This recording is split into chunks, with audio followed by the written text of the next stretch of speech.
De regreso con más Asipse Noticias más temprano y esta mañana, como todos los lunes, me da muchísimo gusto enlazarme y saludar a la distancia a nuestra nutricionista Rocío Wabi. Hola Rocío, ¿cómo estás? Muy buenos días. Hola, muy bien, buenos días. Oye Rocío, hoy vamos a platicar de la hipoglucemia. Qué importante es esto, pero antes de entrar en materia, me gustaría que definamos qué es la hipoglucemia para las personas que quizá en muchas ocasiones no han escuchado el término o no saben de qué se trata. En palabras simples, hipoglucemia es una baja de azúcar en la sangre.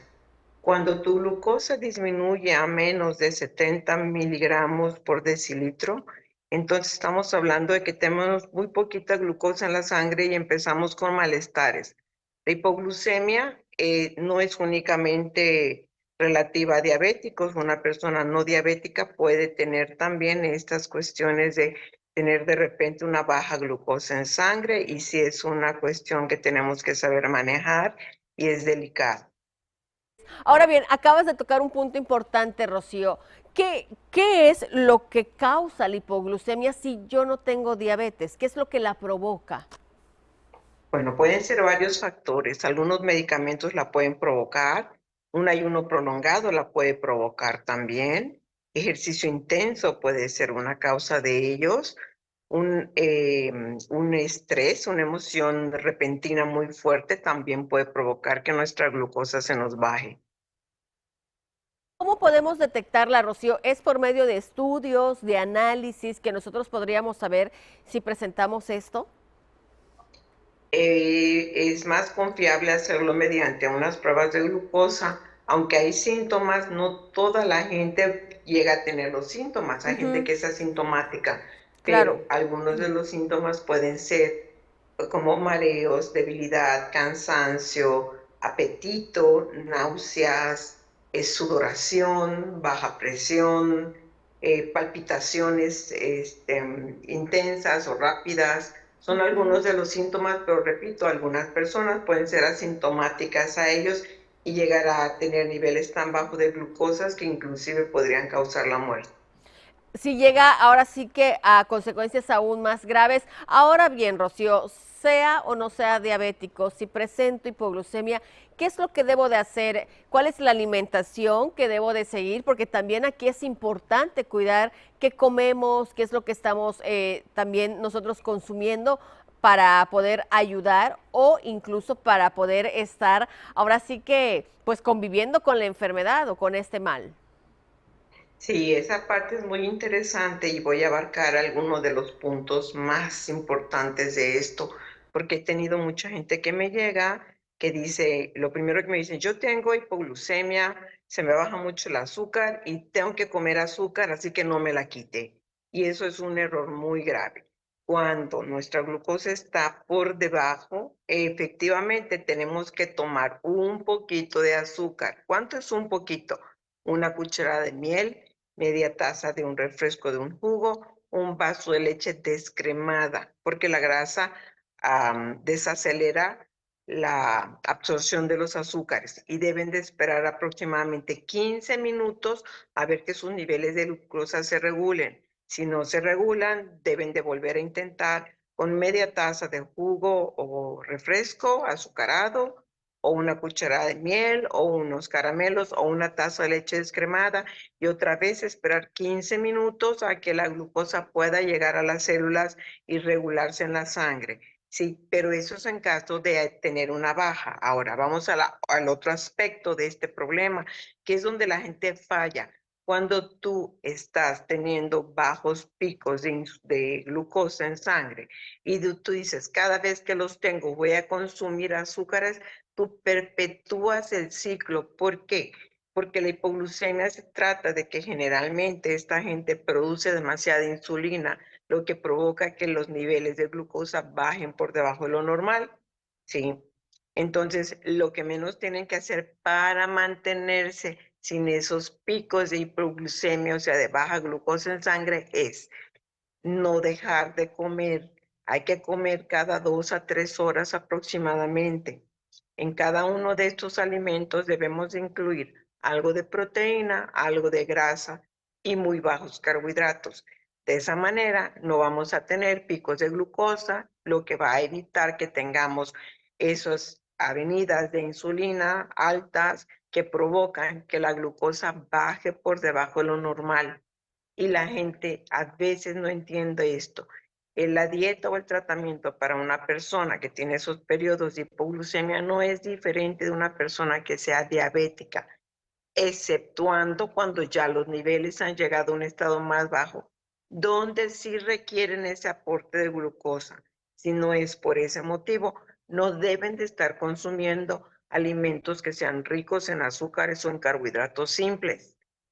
Hay que tener cuidado de comer aproximadamente cada 3 horas estos alimentos que tengan ese poquito de proteína y grasa preferentemente.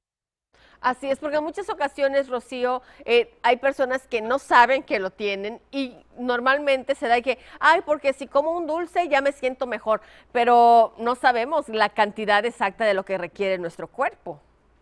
Sí, una manera de más o menos poder entrar como en un diagnóstico cercano tú mismo, pero luego da que visitar a tu médico, por supuesto, es, si tú tienes un glucómetro, debes de Ujú. tomar la glucosa antes de comer Ok, y luego comes. Si tu comida tiene más de 15 gramos de carbohidrato y a la hora te vuelves a tomar tu glucosa y tu glucosa está por debajo de aproximadamente los 80, 85, en menos de una hora después de comer, ok, es probable que tú estés sufriendo algunos picos de hipoglicemia. Esto puede llamarse una hipoglicemia reactiva. ujú, Reactiva a que a algunas circunstancias que estás viviendo, comiendo, experimentando.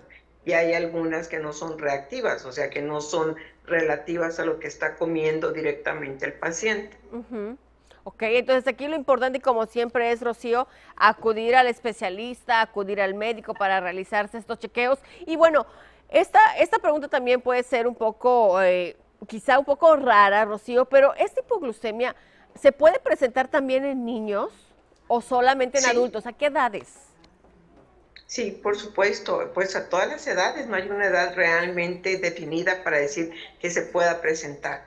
Si Ujú, estás notando tú, si es que tienes los síntomas, si estás notando ese cansancio constante, esa falta de energía, ese como desguanzamiento, visión borrosa, pues debes empezar a sospechar algo. Yo algunas veces, bueno, primero voy abarcando que el paciente, por ejemplo, no tenga ayunos prolongados, número uno, que el ejercicio intenso que hace al terminar de ello tenga como una tasa de recuperación normal, que no permanezca cansado todo el tiempo, que al hecho de tener varias horas sin comer no se vaya a sentir con como esa taquicardia o ujú. esa falta de energía extrema que, por ejemplo, en un joven es muy raro que la tengan, temblor en las manos, dolor de cabeza. Son algunas cosas que te pueden alertar. A veces busco ver que primero no vayan a estar anémicos, que no vaya a tener alguna enfermedad, Claro. ya sea viral o bacteriana. Y cuando vas descartando todo esto, vas a buscar por glucosa. Claro, ya para, sería lo último, ¿no? Para decir si tienes esto o no y pues bueno, saber qué tipo de dieta o qué tipo de alimentación se le puede dar al paciente, que eso es muy importante porque también en muchas ocasiones, como siempre decimos, Rocío, la dieta que me va a servir no le va a servir al otro. Sí, es correcto. Los horarios son diferentes, los tipos de alimentos pueden ser diferentes y la reactividad de cada persona es diferente. Y estas son cosas delicadas donde el paciente tiene que estar bien educado para poder Claro, tratarse. De veras, es un tema que a mí me interesa hablar con el público en general porque en más de una ocasión personas con hipoglucemia de veras que llegan conmigo y de una manera muy terca insisten en que yo no les quite la glucosa y hasta se molestan conmigo cuando les digo, no, por Dios, están ustedes en un claro, error. así es. ¿Sí? Así no es como se lleva la prevención de esas crisis hipoglucémicas. Solamente se toma el azúcar en caso de la glucosa llegue a estar ya baja. Así ¿Sí? es. Y por favor, tomen nota las personas que creen en esto, infórmense bien, porque les digo, más de una vez me han tocado este tipo de comentarios. Es bien difícil a veces convencerlos. Creo que se confunden mucho entre el momento de la crisis a cómo deben de comer regularmente para evitar estas crisis. Así es, y como siempre, acudir con los especialistas. Y bueno, Rocío, para las personas que así estén interesadas, ¿cómo te pueden contactar? En mis redes sociales con Rocío Wabi, Nutrición Wabi, o a mi teléfono 9981-687000. Pues ahí está esta información importante, así que a todos a cuidarnos, a checarnos y a prevenir también las enfermedades, y que al final de cuentas no son temas pasajeros. Hay que estar pendientes de todo ello. Rocío, como siempre, muchísimas gracias por esta información. Te mandamos un abrazo y buen inicio de semana. Muchas gracias a ustedes. Buena semana a todos. Nos vemos pronto, Rocío. Bye.